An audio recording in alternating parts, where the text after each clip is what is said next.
Hey guys, welcome to another episode of Showtime Goones. My co-host Fernando and I would just have the pleasure of interviewing Cynthia, who gave us the lowdown on her journey to becoming an attorney or going to law school and then graduating and then working as a public defender. Don't forget to subscribe at Instagram, Facebook, Twitter at Showtime Goones, and hope you enjoy it.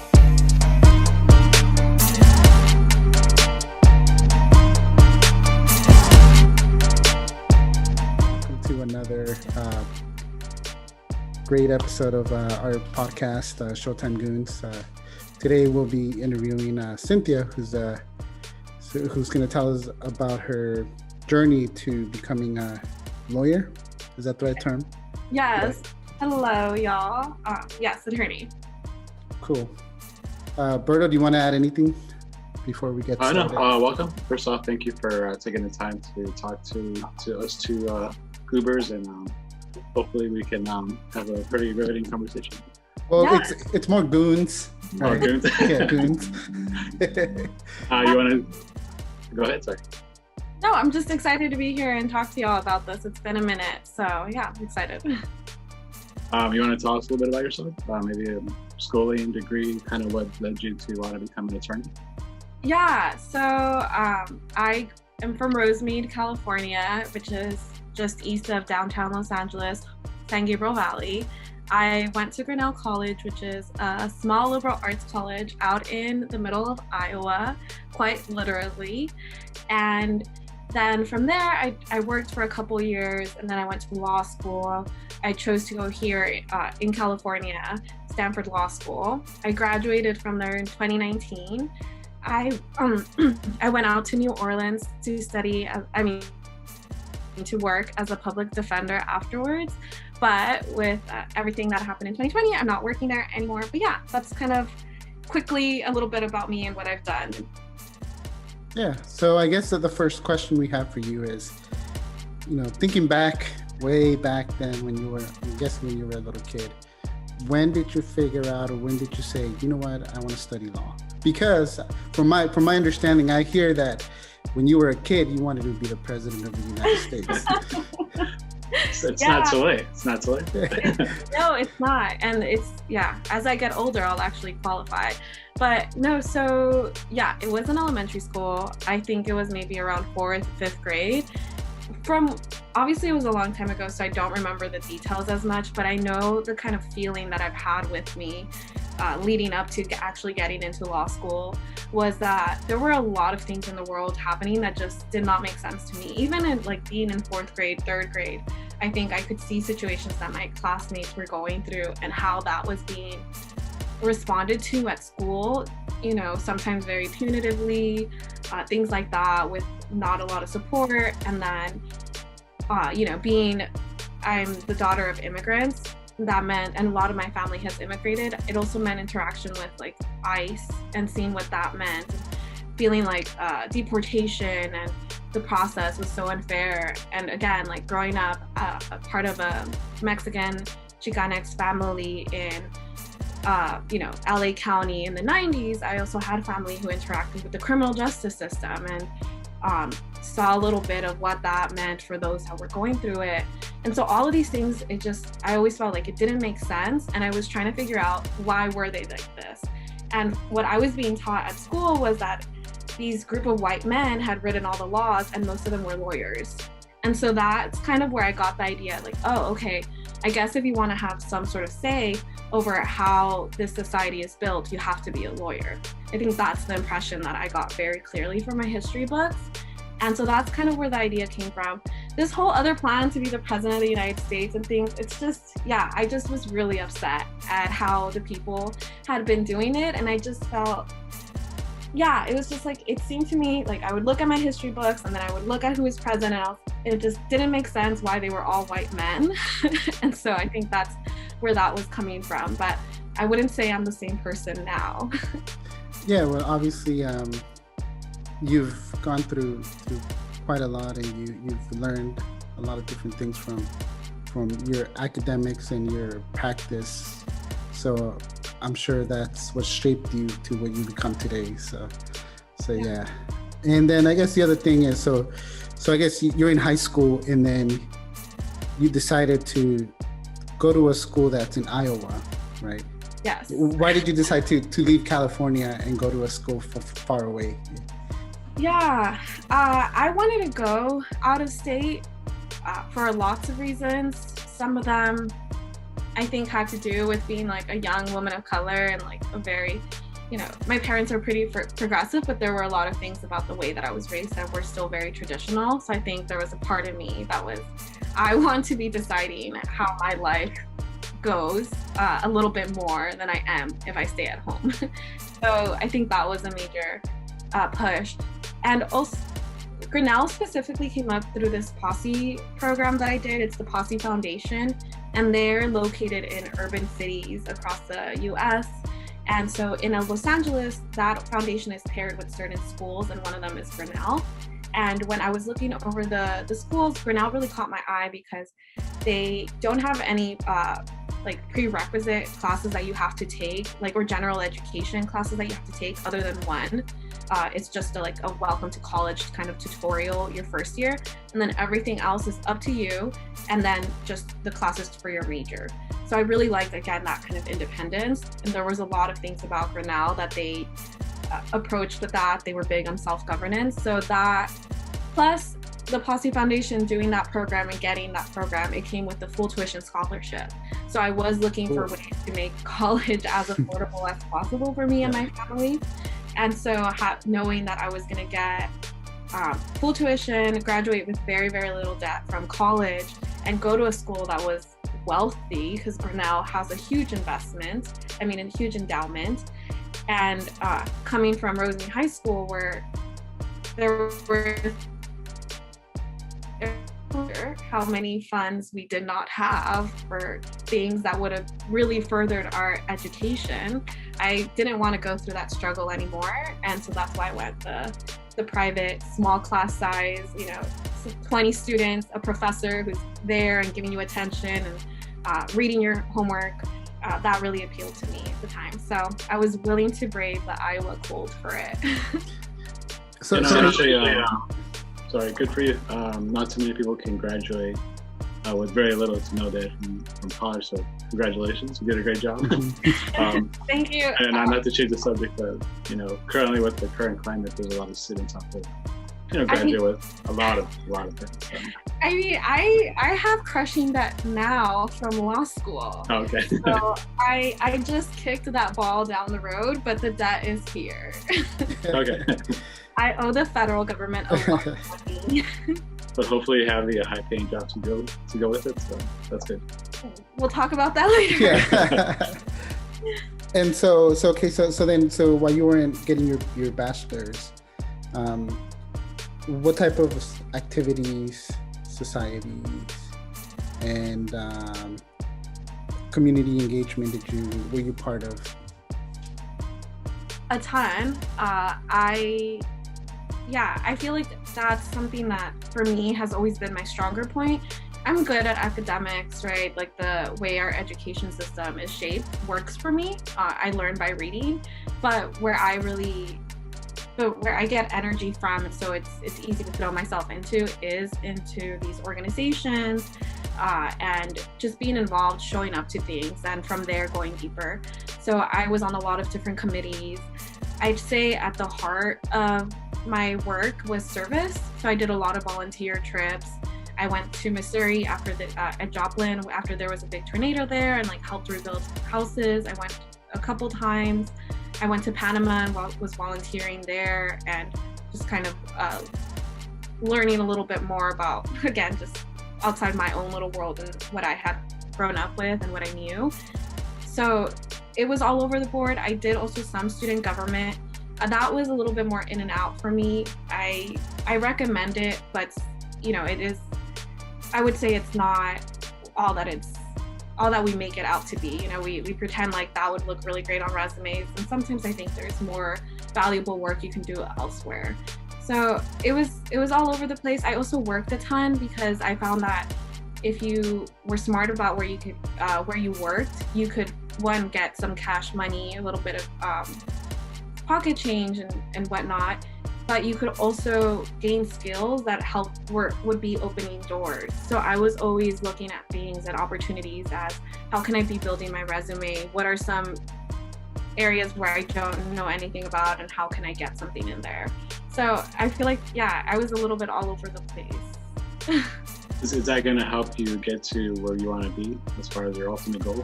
Hopefully. I think, yeah, I think it helped me to my goal for that time, where like just my focus was on law school and getting into law school. And so I think to that point it has helped me. So it gave me a lot of experience just getting employed and working. I learned so much. That emotional intelligence, I think, goes so far in life. And so being in situations where I was working with other students as co-workers, and then we had supervisors, just being in that kind of environment, I think did a lot for my development and made me stronger at things like interviews, you know, having to actually participate in hiring other students for that work, or organizing students to wake up really early for these volunteer trips, or getting students to, you know, show up to meetings trying to get a policy changed on campus. All of that, just, if I think at my core, a lot of what's driving me is wanting to see social change, and just that level of involvement and just that openness to trying new things and being willing to learn and be uncomfortable really, really helped me just expand my growth beyond what I could have done it more intentionally, you know? So. Yeah. And so Cynthia, looking back, so why did you study philosophy and not political science? Honestly, because of a Google search. I Googled what was the best major to study to get into law school, probably my junior year of high school, and philosophy was the result. So I said, okay, I guess I have to do philosophy. It'll help me with the LSAT. That, you know, I didn't know any lawyers growing up. So that was how I was educating myself on how to get to law school, just Googling things and trying to figure out, like, okay, like it took me a minute to realize law school was a whole separate thing from college. Like I had to go to college and get one degree and then go to a separate school and get another.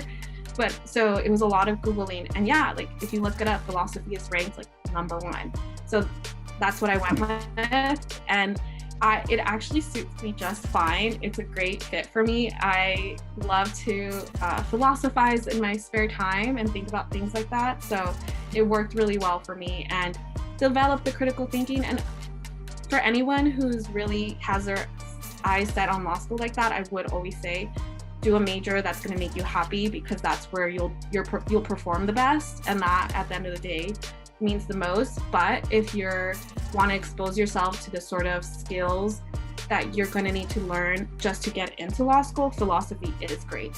You're learning a lot about arguments and how to logic is a huge part of it, what's in the LSATs, and so symbolic logic is in philosophy. So it worked. It's a great major for law school, and that's why I did it. But I definitely, it's something that I loved instantly.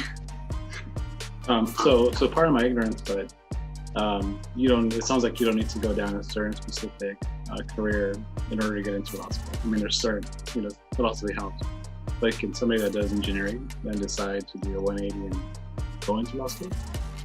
Yeah, in fact, if you're a non-traditional kind of have a background that's non-traditional, that will usually help you in the law school application, because it'll help you stand out, right? So law schools, especially if you're trying to get into elite ones that are very exclusive, they are looking for the best, and as long as you're the best in what you do, you'll be attractive, right? And so I just think you do the best at what you love the most. So if you're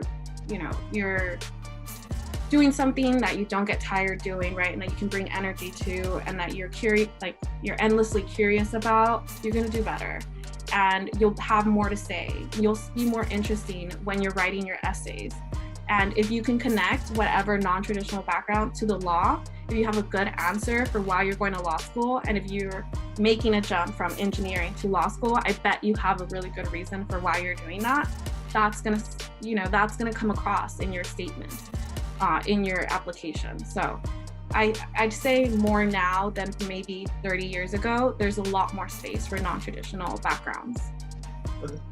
Cool. Yeah. So Cynthia, so then you graduated, you got your bachelor's degree, you have a diploma, put it up on your wall.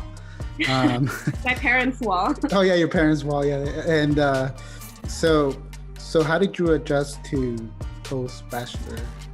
bachelorette life? And then how did you transition to say, okay, I'm ready to go get my next degree, and where should I go? Yeah, so, okay, lots of questions at once. But I'll start with, I knew at some point in my senior year, late in my junior year, I definitely started having doubts about law school, and I think it may be a lot of it. If I hadn't known more about these ideas at the time, I would have recognized it as imposter syndrome, as well as just exhaustion, like academic exhaustion. And because my senior year, right, like I had a full-time class load, but I was also working like 30 hours and volunteering 10 hours on a week. So I was just exhausted. And so the thought of going through the process again was just honestly filled me with dread. And I didn't have time to study for the LSAT, and I know that LSAT is a key component. So I wanted to give myself time for that. And then, so I looked around for programs that I thought would give me, again, good experience in making myself a stronger candidate for a law school. And I don't regret it. It's what I recommend to everyone thinking about going to law school. If you can work for a couple years, do it. Like, definitely do it. And I actually think I'm pretty sure the age of the law school students when they're entering keeps getting higher, like the medium. So it's definitely common.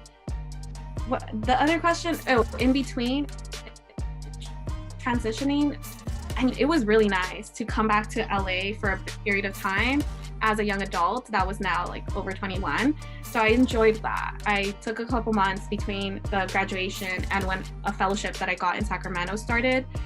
I studied for the LSAT, which meant I did a couple practice exams, took the LSAT, but also just had a good time. That was like a very nice period in my life. Yeah, and then I decided to go back to law school. I was working at my fellowship placed me at the California Department of Justice at that time in Kamala Harris, now Vice President Kamala Harris's office when she was Attorney General.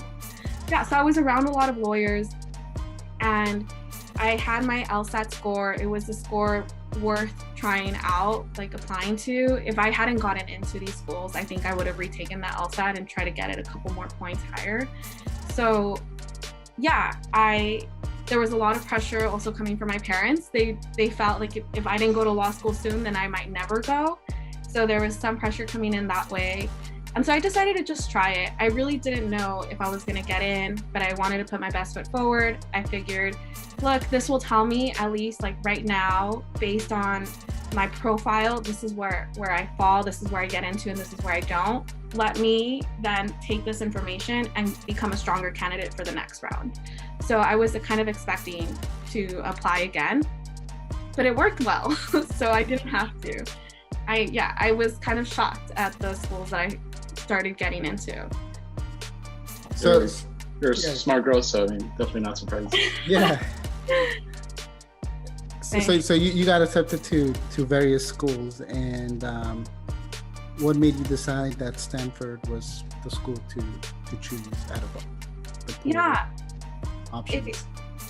It's kind of a blunt answer, but it was the highest ranked school that I got into. I got waitlisted at Yale, and if I had gotten into Yale, I would have gone there. It became pretty clear to me that the legal field is pretty elitist and pretty hierarchical and pretty traditional. And being around lawyers and attending some meetings with, lawmakers or policy folks, the attorneys in the room were always the ones that made everyone else feel the dumbest and made everyone feel like no one else could speak because they weren't an attorney, and they just didn't understand. They just weren't smart enough to really understand what was happening. And I saw that how these people responded to things like, elite schools and having that on your resume, having that as on your pedigree, so to say. And I knew, based on how I was being treated, that being a woman of color was always going to mean that I was less credible to the people who currently hold power. And because as well, I knew I was going to have to take a lot of debt. I did get some full tuition scholarship opportunities on the East Coast, but decided to stay here and stay local with my family. And either way, even with full tuition, because of the living expenses where these law schools are placed, I was going to come out with lots of debt anyways. And the most prestigious schools are also those with the most generous kind of loan repayment assistance programs, or who will have some financial aid. But generally speaking, like if you're going to law school, you're going to be taking out a lot of debt. And the more elite of a school it is, the more it will have your back because it wants you employed. It doesn't want you in debt because then the school looks bad. So there was a little bit of, so it was a very kind of practical decision on my end. Not necessarily one I agree with, but I think the one I live with. Yeah. And you mentioned something really interesting, which is, so part of your decision was being closer to home. So you had already been at least 4 years away from home. Yeah. And, you know, like I'm sure that being around family is also comforting, and it's probably something that you were looking forward to if you had the chance. Yeah, and it's why I'm back in Los Angeles now. You know, I did, during all my internships at law school, I was in different parts of the countries. I'm barred in Louisiana, so I'm technically an attorney in Louisiana and not here in California. So I did leave, but ultimately I'm back here because I realized family is really important to me. And for a minute there, I think for a long time there, I think I was placing career over things like family and myself. And so 2020, part of my 2020 COVID story is that those priorities got reshuffled a little bit with some rude awakenings that I think we all had in some form. Are you planning to take the bar here in California? Not right now, because I simply can't afford to go into more debt for my legal career. And so I'm looking for policy jobs where I can do legal analysis and not practice law. So that's the plan right now, but we'll see. Okay, so let's take a step back. So you said, so you would have to go into more debt to get barred in California. So can you explain to us what the bar is? Yeah, so that's kind of who is licensing attorneys. Each state has a bar association, and it's usually pretty regulated and controlled by the Supreme Court of each state. And so you have to pass the bar exam in order to be able to practice law. Once you're admitted to a state, you can practice federal law anywhere, right? So I could practice for example, immigration law here using my license from Louisiana. Each state regulates it because each state has its different laws, right? Each state is doing policy making all the time. And so they require you to study it. And so at face value, it sounds like something practical and something that you want. You want to make sure that an attorney, in order to be licensed, knows the laws of the state. And, you know, that gives you some sort of assurance, right, that the attorney is qualified. But if you look at the bar a little bit more closely, or you just live through it, it's actually a pretty terrible old institution. The first bar exams, you didn't have to have, the bar exams were created, right? They didn't always exist with the legal field. And they were created once there was migration from Jewish populations and communities, and they started entering the legal field. It was created to prevent Jewish people from becoming attorneys and to try to keep them out of the profession. We know that, it's part of history. And it's shocking to me that we continue to have this when we know it was created to exclude a community that was considered of color at that time. And right now, the way it's working is it's keeping communities of color out because they're less likely to have the funds to pay for the exam, to take the prep material. Just the fees for the exam itself are $1,000. The prep materials about another $5,000. If you want to use your laptop instead of handwriting the bar exam, it's another $150 to the software plus to them. it's a racket. So it's a pretty terrible exam that really impacts mental health for many people, because you can imagine you have job offers that are expected to start on the condition of you passing this exam, which you're supposed to take immediately upon graduating from law school, in those 10 weeks between graduating and the exam being administered. And if you don't pass it, you have to wait another 6 months or 5 months before you can get an opportunity to take it again. Is that something that's going to stay in place, or is there anything on the horizon that we see that might be changed a little bit? I think they can, because COVID kind of exposed this lie, right?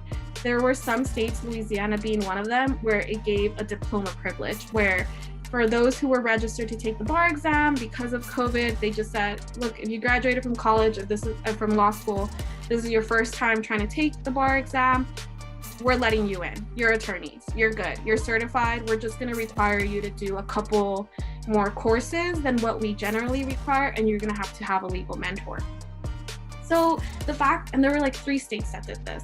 The fact that these states were kind of honest about how unnecessary the bar exam is to actually ensure the attorneys are qualified, which the bar, as y'all I'm sure know, attorneys aren't the most ethical folks, so it's not really working, right?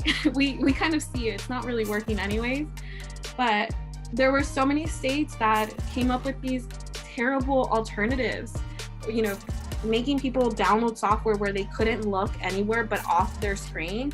Otherwise, it could count, it could flash oh, it looks like you're cheating. So it means you can't get up to the bathroom, you can't be drinking water, that's crazy. You can't zone out. Yeah, having to go through this. So I just hope that there are some more. I hope there's enough dissatisfaction and anger to make it happen, because it's definitely possible. Yeah, that's one thing that COVID did, is kind of expose the whole, okay, we can be efficient from work. You just educated us about we don't really need this system in place anymore. And I'm sure there's thousands of other things out there that kind of came to fruition or into the light, which is great. That was more of a pain in the butt than anything else. It's been a big pain in the butt, some dark months with a pain in the butt, it's not it's not a small thing. A lot of people, it was concerning where I saw a lot of us living and being, it has impacts on your mental sanity and wellness. I mean, if you fail and your family expects you to start working, that can be detrimental, to you and your family. So I can see how it's not a nice thing to. No, and it's also just asking you to memorize all the laws of your state to be able to write it out in this exam over multiple days. And if any attorney relied on their memory while representing you, that would be unethical. I can't rely on my memory in a case. I have to be looking up the law. Why are we pretending we have this memorized? Well, I did watch that USA Network Suits, and the guy had a photogenic memory, and so he could remember every law and every. Yeah, that's what the test is. It's if you have a photogenic memory, cool for you, you're in, right? That's what they're testing. Cool. Do we really? Is that what we want? What is it? What's the word again? I'm blanking on the word. Photographic memory. Photographic. Yeah. Well, it's like us. We have our cheat sheets with all of our formulas that we look at whenever we need to go look at it, instead of trying to derive them every time. There's no sense in trying to do that. Yeah. Well, you're practicing and you're enforced, or you're trying to use this laws, or trying to interpret them, not trying to recite them to someone else, right? If otherwise you could just be a cop and then just whatever you. Yeah, exactly. So do you mentor any students? Do you participate with the local high schools, or? I have. Yeah, But, I have throughout college and afterwards, all these programs that I've joined, like Posse and the fellowship that I did afterwards, and these other trainings that I've done along the way, they all kind of encourage that.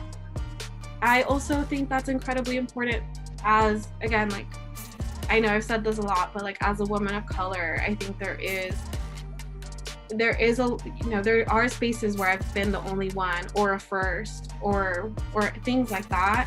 And so I think it's always huge to acknowledge like how much someone has opened the door for me, and just like when I go through the door to just try to like kick it a little further open so that more can come in. And so that's something that I think like a big ethos of mine and that I keep in mind. And another reason why I do try to do that as much as possible in all the environments where you're in, I feel like there's always an opportunity to mentor. There's always somebody who's, you know, trying to get into that same space. And so I take that very seriously as well, because I think it's so important to change the way we're mentoring from the way we were mentored. I don't know about y'all, but I know there's some big generational differences in terms of wellness and respectability politics between me and the generation that's been mentoring me, right? I've found a lot of times when I've been mentored, my mentors had this kind of like philosophy that, you know, they suffered and they went through all this, so I should have to go through it as well. And so before it was, you know, white people doing this to them, but now they're gonna do it to me because they went through it. Or yeah, there's just like a lot of ways I think having a mentorship relationship can be stressful. And so I've tried to do more of that so that I could do it differently. And I think you mentioned it earlier where you said it would have been nice if you had a mentor and you didn't have to look everything up on Google.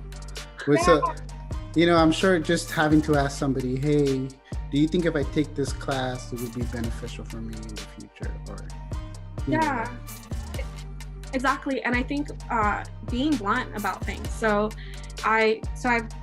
things that I've done, for example, is I was in the like Stanford Latinx Law Students Association. I was part of the board, and I went to the students pre-law society and the undergraduates, especially the Latinx affiliated one, and asked them like, what do you guys need? Do you guys want to come to legal classes?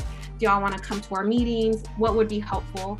I did a talk with them, and I'm very honest, like this was my GPA when I graduated from college. This was my LSAT score. These are the schools I got into. These are the schools that I didn't. Or with like law school debt, like this is how much I'm in debt. This is why.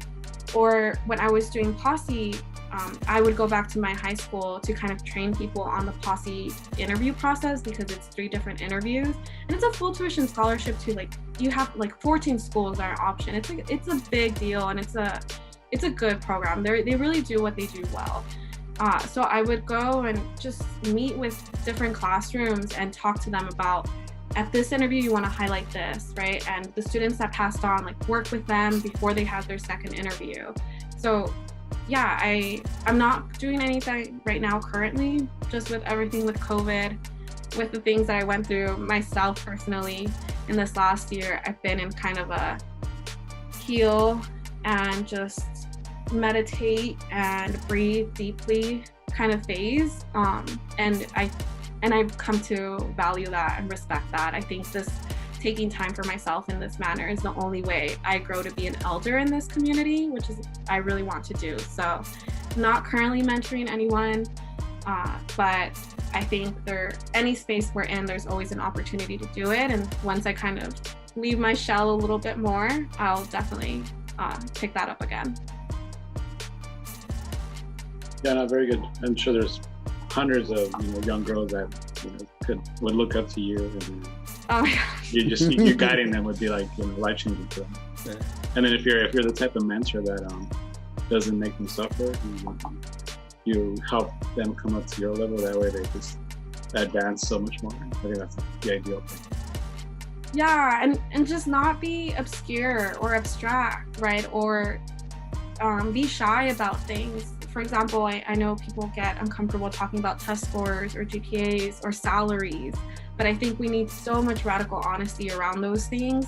So yeah, like anytime I can talk about these things without feeling shy or without making a big deal, yeah, I just think we all need to be doing that individually as where we can, where it's possible. Because I think all the fields, I'm sure there's different examples of that in aerospace engineering that y'all could talk about too. For sure. Yeah, no, I'm very open with my coworkers about how much I'm making. And I've asked them, well, how much do you make? Because I want to know, if we're on the same playing field or how far we are from each other. Am I getting screwed over? Am I getting that's essentially it. That's essentially it. So, no, I want to strive to be on par with the best person. That's kind of me. And so I guess going back to law school. So on your first day at Stanford, were you nervous? Were you thinking like, oh my God, am I working with the brightest minds in the U.S. or maybe even the world? Oh my God, I hope none of my law school friends hear you say that. They do not need to hear that. I was very, very nervous.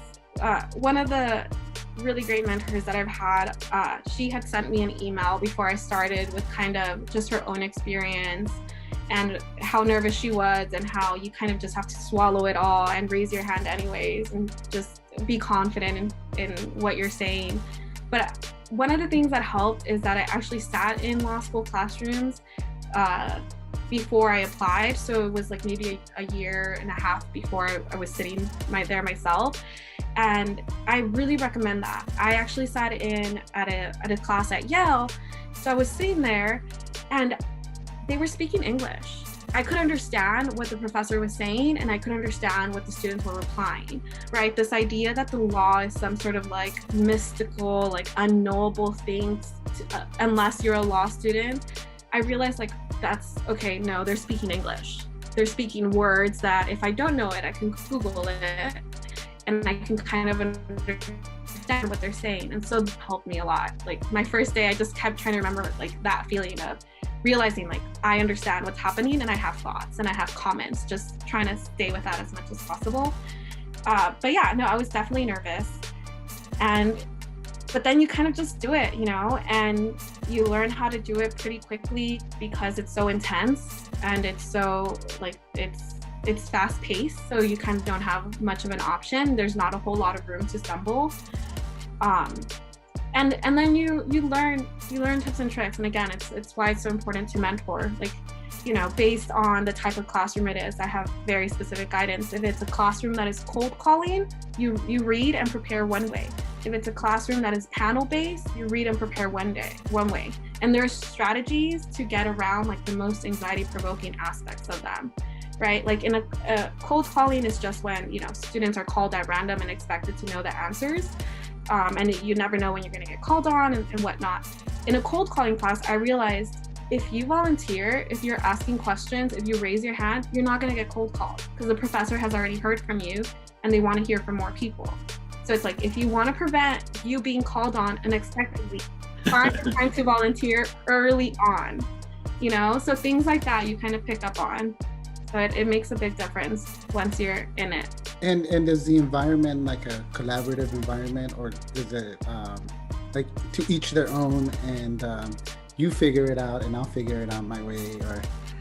And like, I'm only gonna study with this group of people who I think are the other smart people in class, and no one else is allowed to join our study group, and we're not gonna share our notes with the other students. There's all of it. One of the things also though that I think is so important for people to know about places like Stanford is that it's not the best and the brightest. There's so many different reasons why we end up being the ones that are admitted, and it's not because they're the brightest and the smartest. Like some of the things my classmates would say would just quickly made me realize that that's not the case and that's not the standard. So I think it's so important to remember that, otherwise you do just feel crushed. Like just think like you're the dumbest person in the room every time. Like you can't live that way. You have to think everyone else is the dumbest person in the room. So my own approach was I did a mix. I had a really good set of friends. I think they're the entire reason I was meant to go to Stanford, this set of really dope people that I met. And so we would share a lot of things. There are some people who are like if we all win, that's fine with me. Sorry, my dog. Lenny. Yeah, and then it also depends on what the type of class is. Like if you're gonna have an essay or if you're gonna have an exam, and it really depends on what way you learn best. I think that's another mistake people do in law school. They throw what worked for them in college out the window and try to do it the way they see some other people doing it. So that can be a mistake. So I think it's a mix of it depending on the class and depending on your own style. So you really have to stay true to yourself. How quickly did you, after you started at Yale, did you get to a point where Stanford, sorry, that you're 100% confident you can get through the program? You're like, I got this. I'm gonna get through this. So the other benefit over a place like Stanford, say like other schools that I was looking at, was that at Stanford, you have an honors that only a small percentage of the class will get grade, and then a pass, and then a restricted credit, and then a fail. It took me a couple quarters to believe students when they told me it was hard to get a restricted credit. So for a while I was worried about getting that pass, but again, like realizing that the reasons I was at law school weren't the same reasons many of my classmates were at law school. So it mattered to them to get that honors because they wanted to go clerk for the Supreme Court, because they wanted to be at the highest paying law firm, right? That's why they wanted to get the honors, and for them, it was worth stressing about. That's not why I went there. I just needed to pass the class. And so I really embraced this like C's get degrees mentality, and just was, as long as I'm passing, as long as I'm showing up to the exam, I'm answering the questions in some form, I'm gonna pass. And then a lot of it was just reminding myself, I don't care about doing that well. Like, I don't care, because everyone else would be so stressed about it. And it was just constantly reminding myself, like, I don't study that hard because I don't care about grades. Yeah, you're just in survival mode, yeah. Right? I embraced that early. Yeah, and also just like, it's like, why these additional like honors and titles, it kind of, it's a lot of, I'm only thinking of like an inappropriate phrase. You can say it, that's fine. Well, it becomes a lot of, I feel like, a circle jerk, like all these honors and being on journals and having the prestigious things. It's just like, the only people that really care about it are the ones that are like winning it and like applauding themselves. So yeah, I totally agree. And so I guess, so moving on from the academics, you got that law degree, right? You got your, we wanted to talk to you about your time and your involvement as a public defender. Mm-hmm. Am I saying it right? Yeah, you got it, public defender. Yeah, so like, I guess, how was your experience as a public defender? What was the good, the bad? And I'll stop there because that's already 3 questions. Yeah, I loved it. Being a public defender, particularly in New Orleans, was incredible. It was definitely difficult, I think, but I feel lucky to have just seen it so that I can understand, right? Like, I can see what's happening in our society. I can see the way people are treated, and just like know a little bit more details about the system and how it's working and why this is happening. So I feel really lucky in that sense, but it's crushing. There's no winning in the criminal justice system if you're poor and if you're a person of color. You know, from the moment you're arrested, a lot of things are now going to be fucked up in your life.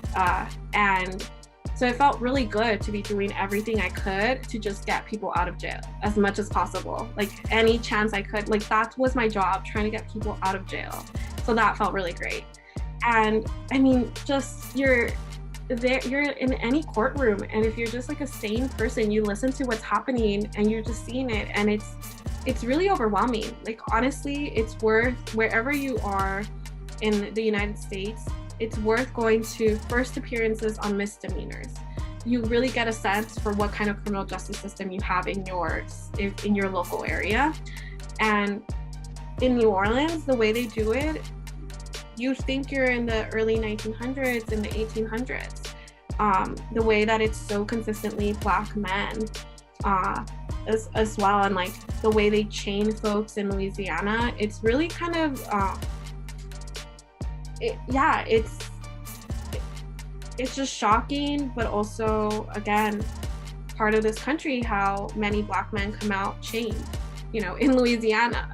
Come on, do they not get it? Yeah. Like, you guys understand this. So yeah, but it's definitely, it's not a job you can win at. Yeah, and I know, like, I was watching some TV show, and I guess they highlight how, like, women of color who are single mothers, they go to jail for whatever reason, and then I guess one of their, the things they have to do is community service, but then now they can't take care of their kids because they're doing hundreds of hours of community service. And if they don't complete those community service hours, they go back to jail. Yeah. So it's like this circle that just keeps going. Vicious cycle. Yeah. Vicious cycle. Yeah. Yeah. No, and that's exactly it. And there's a million different examples of that, right? For example, imagine you have been serving, you're sentenced to 20 years, you're eligible to be released on parole supervision at 10, right? What that means, if you do, the parole board decides, okay, there's enough proof that you're, that we think it's safe to let you go out back into the community, and they let you out. You're gonna have to start paying parole supervision fees pretty immediately, and they're at least $80 to $80, $50 a month. You're gonna be required to have a stable place to live. You're gonna be required to get a job pretty quickly. You're gonna be required to attend this class with these fees. You're gonna be, all of these things you're gonna have required. You're gonna have to show up to certain places. You have to have stable modes of transportation. And again, in this example, you've been in prison for 10 years, 15 years. This is happening to people all the time, where they've spent all these years in prison, they're released on supervision, and oftentimes, parole supervision is denied to folks for arbitrary things.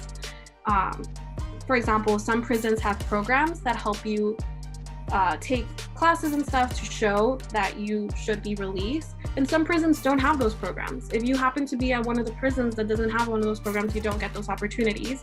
So when you go before the parole board, it looks like you haven't done anything, right? So all these, and that's just, it's example like that after example. You can't bring children into courtroom if you're a single mother and you finally managed to get off from work or whatever to get into court at the specific time you're supposed to be there, because if you're late, the judge might refuse to talk to you, which I have seen happen, and you can't bring your child into the courtroom. So you're outside the courtroom hearing your case called with a child. And so sometimes public defenders end up sitting with children outside so that somebody can attend their case. So the examples are many, and it's good to know about that, but it definitely, it's not okay the way we're doing things. So I guess valuable skills that you gain from that is emotional and I guess just practicing the law and experiencing firsthand the do's and the don'ts, right? So how do we change that? Because that's not right. We should have some type of system in place where a single mother can leave a kid and take care of them. Yeah, and that's for an hour or whatever. Yeah, I think the most immediate way that we change this system that we have going is we stop investing in it. We stop giving them more money. If you look at our schools, if you look at our community programs, if you look at our parks, if you look at our roads, the reasons they look the way they look is because we're spending all our money on prisons and police. And these helicopters that make all this noise and are just constantly flying around the city. We're spending a ton of money on that, a ton of money. You look at the research budgets, development, when you consider how much they get from the military, it's really a ridiculous amount of money.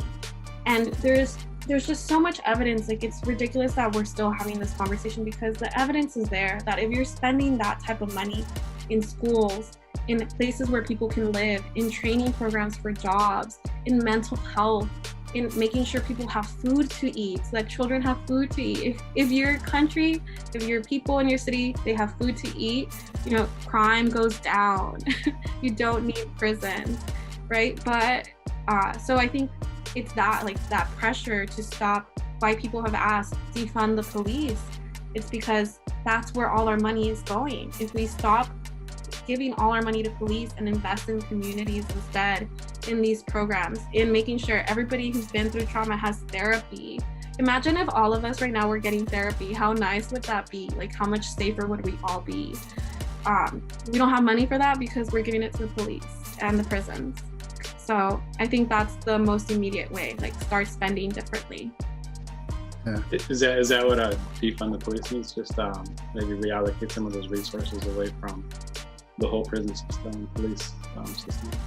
That's exactly what it means. I think what, you know, people get stuck on defund the police, but it's always like defund the police, reinvest in communities, and like flip the budget. When people say flip the budget, it's because like 30%, 40% of budgets will be going to things like social welfare, parks and recreation, education in local budgets.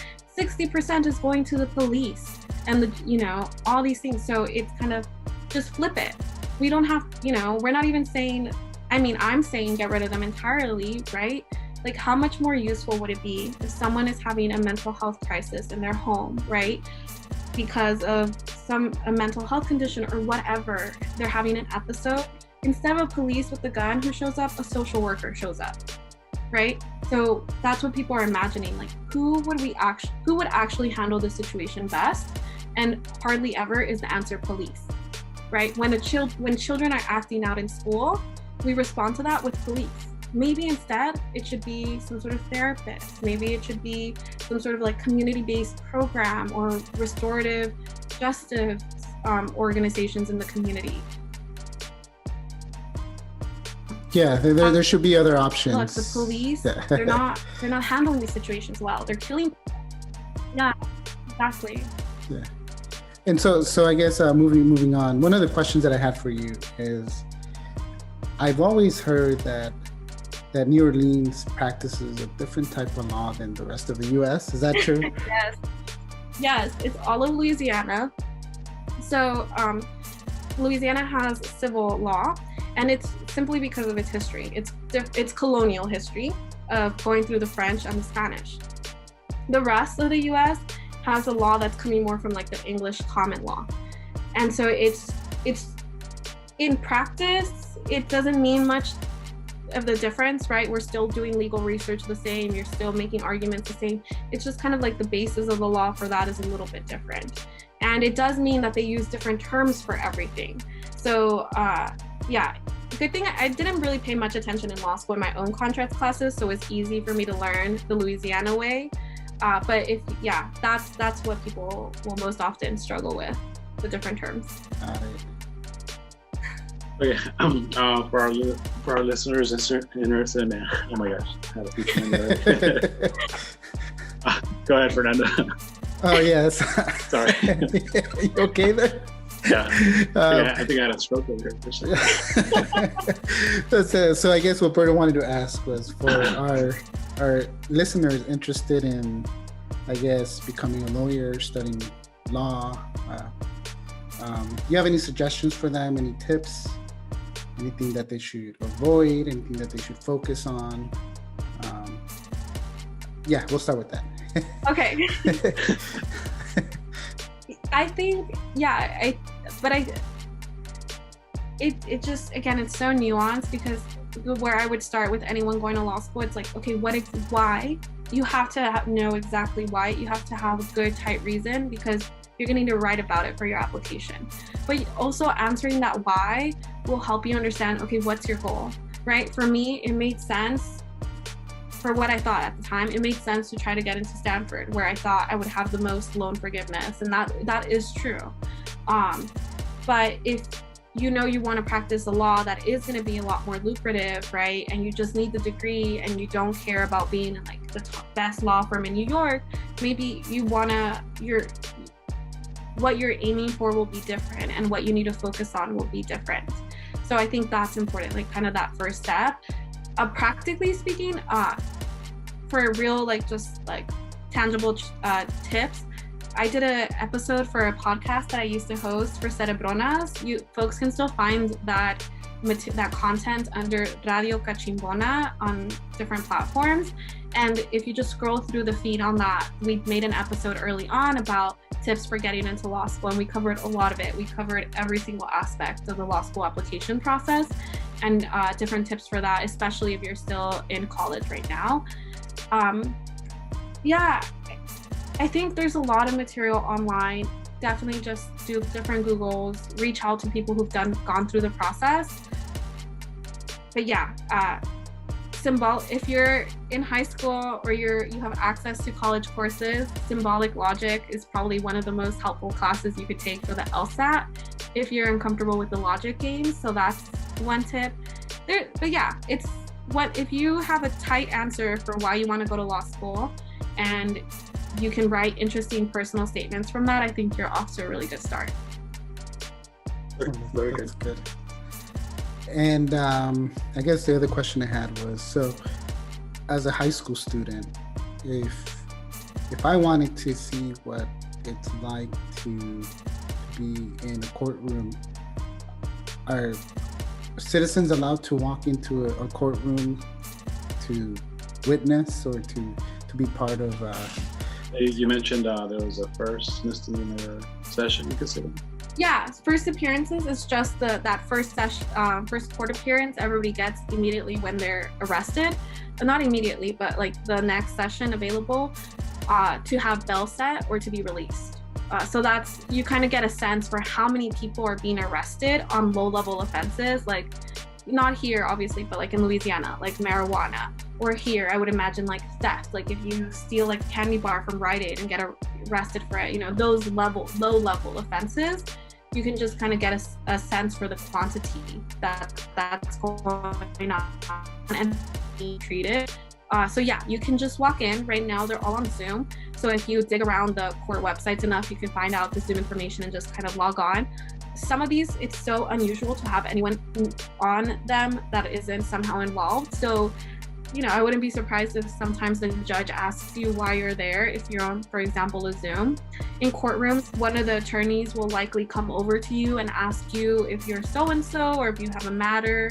I know I would often do that because there were a lot of people who were showing up who, if I hadn't somehow pointed out to the judge that they didn't have an attorney appointed, their case might have been resolved without them having ever spoken to an attorney. So there might be instances like that, but yes, anybody can just go into courtroom to observe. I wouldn't recommend that. I mean, you can go if you're interested in law school as a high school student, that would be informative. But honestly, court trial attorneys, it's a rare breed. Usually that's not what attorneys are doing. That's the fact that I have like courtroom experience, it's only a very small set of people who do that. Prosecutors, public defenders, and then specialized civil trial attorneys. Yeah, those are the cool lawyers, I think so. At least the ones that you see on the movies, right? Because they're like, and we have evidence A here and evidence B. That Matlock or what's it? Yeah. So the one thing, so movies that I can think of is Liar Liar. I think that's my number one movie. The Legally Blonde. Legally Blonde. Legally Blonde. I think that's a great movie.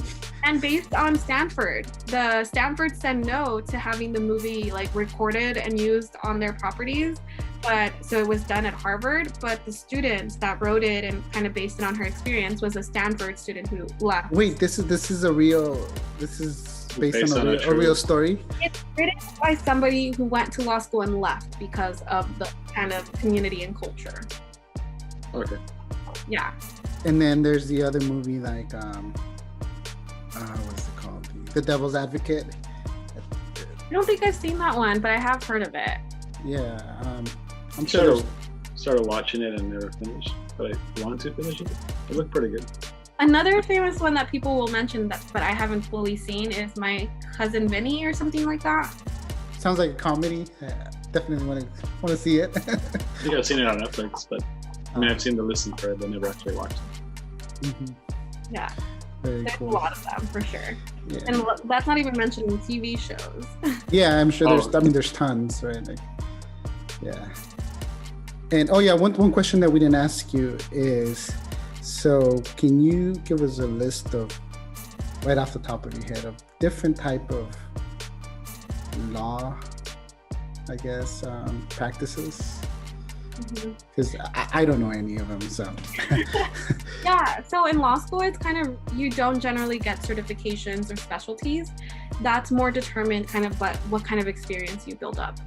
And there are some programs, I think, especially in more things like, if you're doing more technical subject areas, I would think like a lot of more sciencey or patent-based. I think there might be some special certificates you can get, but it's mostly based off what classes are you taking and what experience are you gaining. But in terms of fields, yeah, there's a ton of them, right? Like anything there is, any like small economy, right, market there's a legal world around it that's shaping it. So there are attorneys who specialize in it, right? So you could be an attorney, for example, criminal law, right? There's the prosecution side, there's the defense side, and within the defense side, there's the public defense, and then there's private defense, right? With private defense being the lucrative one that folks kind of think about. Then there's in civil law, that really, it's the whole gamut. Like you have personal injury, you could have immigration, you could have attorneys who help you apply for government benefits like Social Security, disability. You have attorneys who are working on employment, right? Either on, corporation side, trying to, blame employees for things or not pay employees. And you have the side that's defending the employees against, bad practices by companies. You have, of course, like discrimination attorneys or justice, civil rights. Oh my God, I don't know why I couldn't think of that. Right? There's human rights. There's international law. There's, of course, corporate law, which you could be doing contracts. You could be doing trades and mergers. So when companies are joining, like that's a part of contract law. You could be doing trial, right? So when companies are suing each other.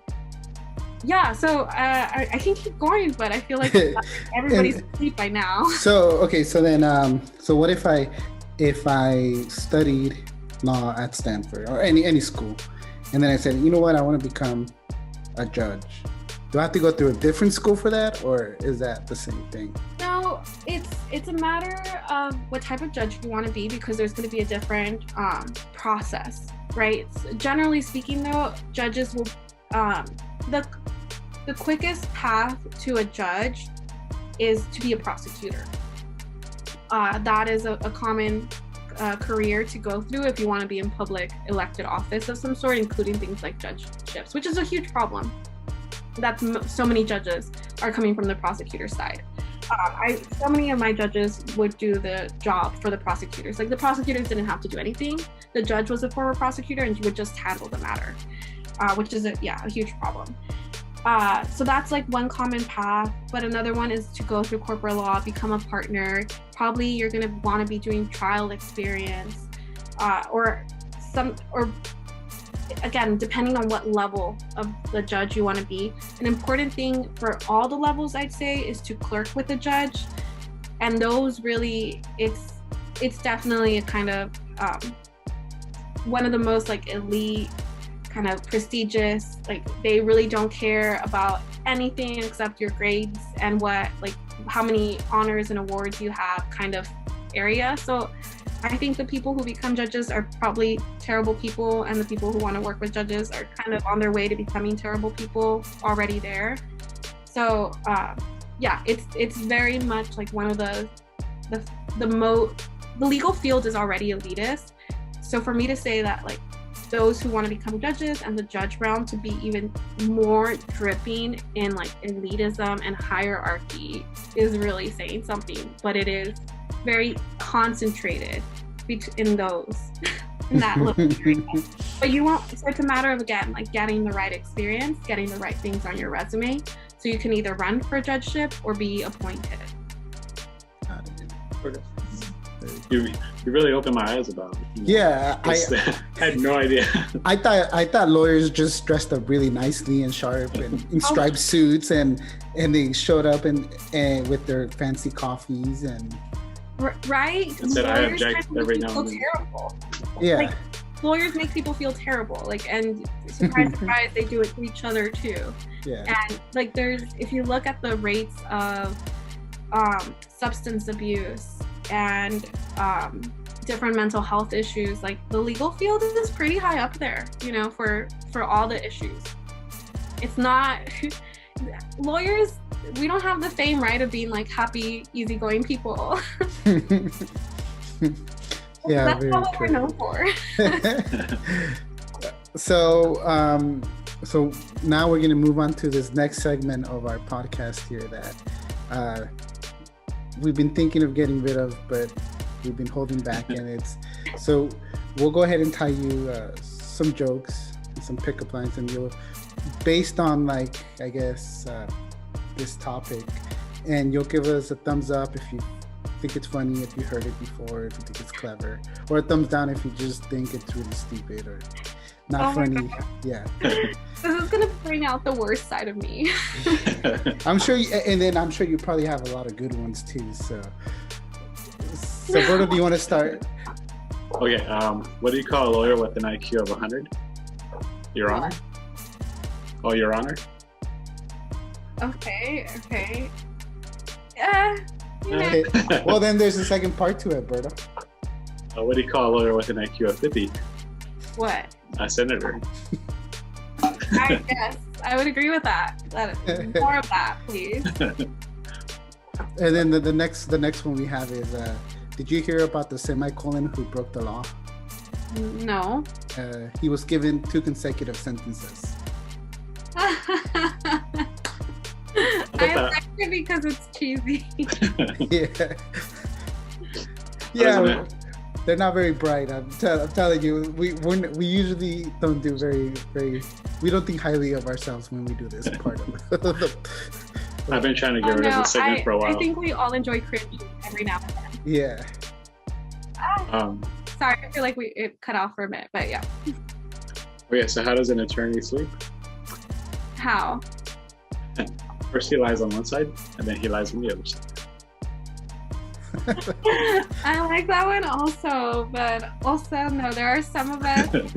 I feel like I've made all attorneys seem terrible. Like, also there are attorneys out there doing amazing work. Yeah. No, you know what? I'm sure there are. When I was looking up for jokes, there's some really, really, really nasty, like making like just bashing on lawyers. I was like, no, I can't in all honesty put any of these as part of, so these are like the PG-13 ones that we can find. So yeah, I've heard some. Yeah. You got one for us? The only one I can think of is like one of those like, oh, it's a story, so it's kind of long, and I only know it in Spanish. So it's one my dad tells, so it's not that funny. It's a dad joke. Yeah. Yeah, basically.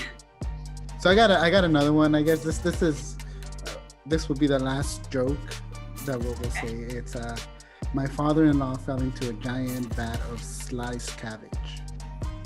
Now he's my father-in-law.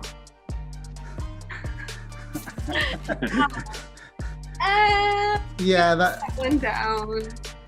Let's move up to the pickup line, Berto. I think skip the rest. Yeah. So the whole point of the pickup lines is that maybe you're at some sort of convention or at the courtroom, okay, and either you or someone else is trying to pick up on each other, so you use one of these pickup lines. So like I'm in like hanging out with other attorneys. Yeah. We're doing our continuing legal education. Yeah. It's and then so some guy comes up and says, "Are you the Court of Appeals? Because I'm trying to get overturned." In a much smoother fashion, of course. It's probably not good. Wait, sorry, this is terrible. You cut out. Can you say it again? Okay. Are you the Court of Appeals? Because I'm trying to get overturned. Oh my God, I would absolutely walk away, but I would not. Yeah, like a lot of these. That makes you giggle, right? Yeah, like a lot of these I didn't understand. Like I didn't get the. You don't get with the joke? Yeah, I don't get the punchline. So like this next one is, are you petitioning for cert? Because you're appealing to me. So, yeah, it's just when you're petitioning for certification, it's probably referencing to like the Supreme Court.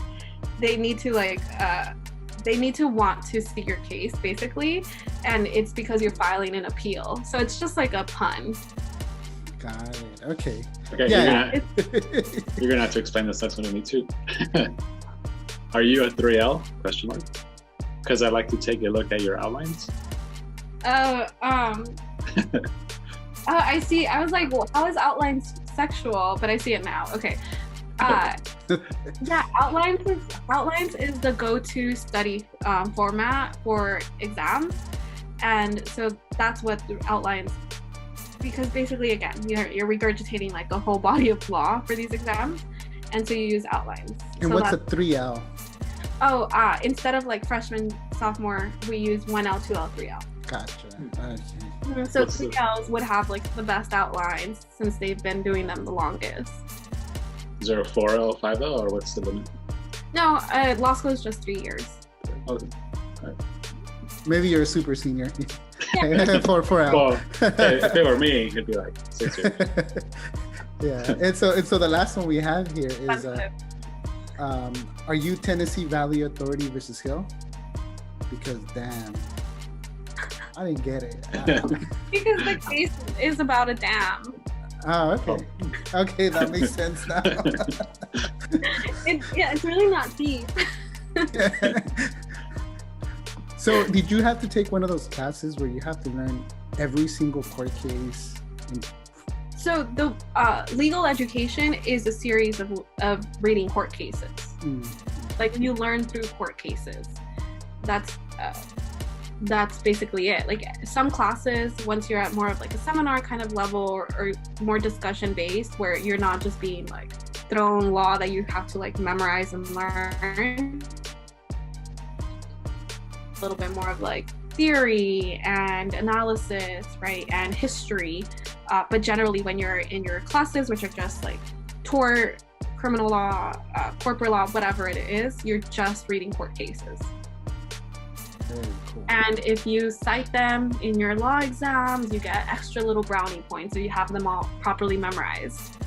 Cool. Okay, good. Well, I think we come to the end of this interview. So thank you, Cynthia, for joining us and really enlightening us, because we had no clue what a lawyer did except take payment for. I think Seinfeld puts it the best. Lawyers are really good at. They read the back of the box, and they learn I guess they learn how everything is made, and then they charge you to read it out to you. Yeah. I think that was a joke. You did really well at delivering it. Well, I'm sure if you watch his episode, you'll laugh at his joke. I'm pretty bad at stand-up comedy. That's a great description. That basically covers it. We don't, only for our clients, like we don't read the back of the box for ourselves when we're signing things, but if you're paying us to do something for you, we will. Yeah, definitely. Money makes the world go round. Yeah. And the other thing you mentioned, and I think you mentioned to get your own podcast that you archive. What is it called again, and where can people find it if they're interested in it? Yeah, it was called Cerebronas, but now, because I just left the feed to my co-host, the co-founder, and she renamed it to Radio Cachimbona. So if you search for Radio Cachimbona in most of the major podcast platforms, if you go through the feed, there'll be a point where you're back at Cerebronas episodes. Okay, Yeah. cool. And Berto, where can people find us on social media and everything else? So we are on Instagram, Facebook, Twitter at Showtime Goones. And for everyone watching this on YouTube, hit the like button, the notification bell, so you can keep track of whatever we're posting. And And leave us comments, nice comments. Only. Please. Even the bad ones too. No bad ones. I'll We'll ignore probably those. I'll We'll probably ignore delete the bad ones. I mean, I'm not gonna lie to you. Nothing about the guests, please. Yeah. Well, if anybody has any questions or anything they want to get some clarification on, they can, people can put comments and then we'll go ahead and relay it over to you. If you're nice enough to reply, you can do that. Yes, I can. Cool. So thanks again, and till next time. Yeah. Thank you. Bye.